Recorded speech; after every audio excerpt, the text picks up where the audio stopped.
François Pellerin est un jeune cadre français de 31 ans, dynamique, intelligent, volontaire. Il a réussi sa vie professionnelle et voyage beaucoup pour son travail. Il est passionné par son activité, mais il lui manque quelque chose d'essentiel. Il vit seul, sans être esseulé, mais ressent un vide intérieur qui le ronge.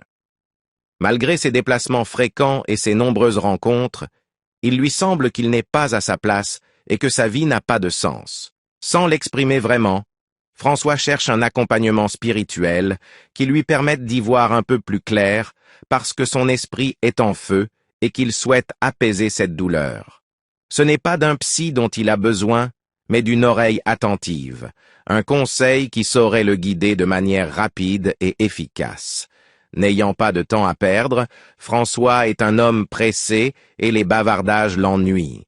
Il attend d'ailleurs beaucoup de ce conseil car il sait depuis longtemps que c'est du spirituel que viennent les réponses. C'est au contact des différentes cultures qu'il côtoie par son travail que François a compris que l'essentiel lui manquait. Par la suite, à force de recherche, il comprend que culte et culture sont intrinsèquement liés, que ce sont les faces d'une même médaille. Il observe le prestigieux patrimoine français, ces majestueuses cathédrales qui l'entourent, dont il est l'héritier culturel mais dont il ne sait rien. Il observe alors que les villes ne sont plus que des décors. Très attaché à son pays, il voit la détresse de ses semblables et il constate une déchéance, un déracinement sans précédent qui le laisse sans voix. Il se sent dépossédé de son histoire et de son identité. Angoissé, il ne peut s'empêcher de penser qu'il assiste, impuissant, à la fin d'un monde.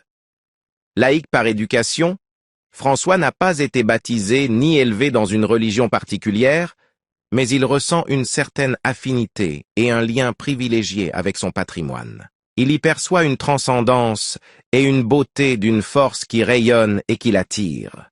Ces derniers mois, un récent deuil familial l'ayant particulièrement touché, il s'est mis à réfléchir sur le sens de la vie, sur la mort, et sur des sujets qui ne l'intéressaient que peu hier. Il s'interroge sur la fragilité de l'existence et sa finalité. Absurde si rien ne subsiste après elle. À son âge, il pense qu'il serait temps pour lui de fonder une famille et de faire les démarches pour demander le baptême.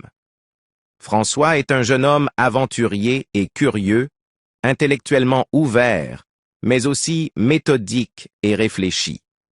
Il désire apprendre pour se développer sur le plan spirituel et souhaite des réponses claires, abouties et logiques. Il est prêt à s'engager dans un cheminement spirituel authentique, mais il a besoin d'un accompagnement qui réponde efficacement et précisément à ses questions. François n'est pas homme à se laisser endoctriner. Ayant un fort sens critique, il n'est convaincu que par la force des arguments basés sur un raisonnement construit et pragmatique, ancré sur le réel. S'il désire mieux connaître son héritage culturel et spirituel, c'est surtout pour l'incorporer à son histoire personnelle et pour l'enraciner dans la continuité des enseignements et des pratiques séculaires de l'Église. François se questionne sur le sens de sa vie et cherche à combler le vide existentiel qu'il ressent comme une perte de repère.